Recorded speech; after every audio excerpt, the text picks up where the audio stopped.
भारत अपने आप में एक ऐसा नाम जिसके साथ संस्कृति, सभ्यता और संस्कार आदिकाल से जुड़ा है। चाहे कृष्ण हो, राम हो, महावीर हो, बुद्ध हो, स्वामीनारायण हो, रामायण का ज्ञान हो, महाभारत की नीति हो, गीता का उपदेश हो, वेद हो, पुराण हो, उपनिषद हो या विज्ञान और पराविज्ञान, सभी का उद्गम स्थान भारत की पुनीत पावन धरती ही रही है। अब इतने ज्ञान के बाद अगर मैं आपसे पूछूं कि भारत में एक ऐसा नाम बताइए जो विश्व के अजूबों में गिना जाता है, तो आप तपाक से कहेंगे ताजमहल। जी हाँ, आप क्या सभी यही कहेंगे, लेकिन अपने दिल पर हाथ रखकर पूरे होशो हवास में पूरी तरह सोचकर कमेंट बॉक्स में लिखकर हमें बताएं, क्या यह जवाब सही है? नहीं, बिल्कुल नहीं। भारत में कई ऐसी जगहें हैं जहां जाकर आपका दिमाग चकरा जाएगा। आप सोचेंगे कि इस जगह को इंसान ने बनाया कैसे? कैसे इतने विशालकाय पत्थरों पर नक्काशियां उकेरी गई हैं?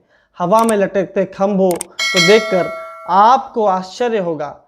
अपने आप जलती ज्वाला जी की ज्वाला क्या आपको अजूबा नहीं लगती? अमरनाथ में अपने आप बन रहे शिवलिंग क्या अजूबा नहीं है? दक्षिण भारत के मंदिरों की नक्काशी देखकर आपके होश उड़ जाएंगे। एलोरा का कैलाशा मंदिर जो एक ही पत्थर से बना है, क्या आपके लिए अजूबा नहीं? अजंता और एलिफेंटा की गुफाएं आपको अचंभित नहीं करती?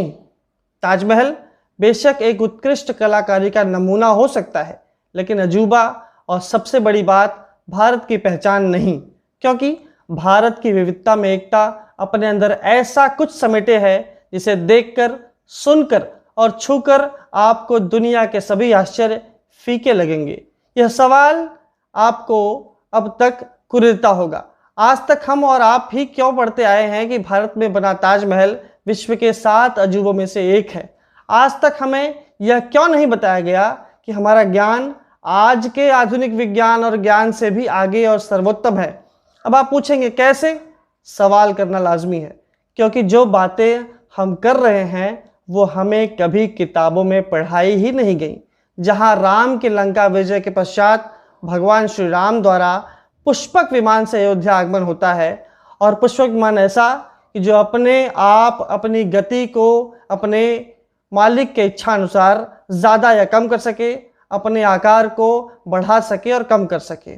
आज भी आपको मेढेरा के सूर्य मंदिर स्तंभ पर सीता हरण का प्रसंग उकेरा मिलेगा, जिसमें रावण का पुष्पक विमान भी दर्शाया गया है। नारद जी मन की गति से आवागमन करते थे, ऋषि मुनि टेलीपैथी से बात करते थे, पतंजलि को आयुर्वेद का देवता कहा जाता है, ऋषि सुश्रुत ने पहली बार प्लास्टिक सर्जरी की थी।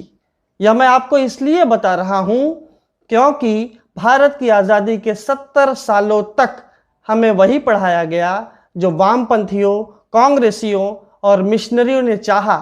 अंग्रेजों ने रिसर्च के में पाया कि भारत का ज्ञान इतना विशालकाय है कि भारतीयों की मानसिकता पर विजय पाना नामुमकिन होगा, तो उन्होंने कूटनीति अपनाते हुए सारे ग्रंथों, उपनिषदों और वेदों को जलाना शुरू किया, जिसमें हमारी नालंदा भी थी। उसके बाद ऐसा पाठ्यक्रम तैयार किया गया जिसमें भारत के लोगों को उनकी असलियत से दूर किया जा सके, और वही आज तक हम और आप पढ़ते आ रहे हैं। जरा सोचिए, भारत में मुगलों की पूरी पीढ़ी पढ़ाई जाती है, लेकिन महाराणा प्रताप के बारे में छोटा सा पैराग्राफ। जहां अंग्रेजों का इतिहास पढ़ाया जाता है, लेकिन भारत के महापुरुषों के बारे में चंद वाक्य। ऐसा इसलिए किया गया कि भारत के लोगों की मानसिकता को इतना दुर्बल बना दिया जाए कि वो कभी भी अपने वास्तविक ज्ञान की ओर फिर ना लौटें और हम उन पर राज कर सकें। अंग्रेज का मैकाले तो गया, अब भारत के आंतरिक मैकाले इस पाठ्यक्रम को अपने स्वार्थ हेतु आगे बढ़ाने लगे हैं।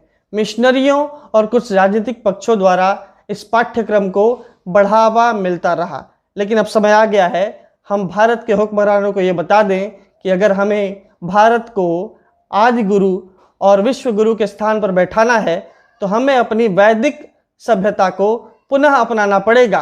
आपको ये हमारा वीडियो कैसा लगा, इसके बारे में आप कमेंट बॉक्स में ज़रूर लिखकर हमें बताएं। आप हमारे channel talk the truth official को लाइक, शेयर और सब्सक्राइब करें। अपना ध्यान रखें।